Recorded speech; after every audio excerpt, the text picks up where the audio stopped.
March 29. இன்றைக்கான தேவ வார்த்தை.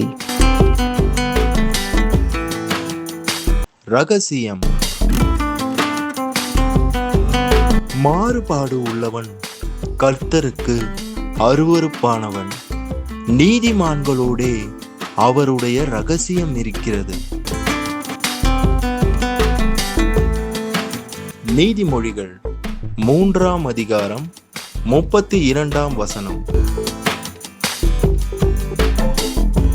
இதோ இயேசு உங்கள் வாசலில் நிற்கிறார்.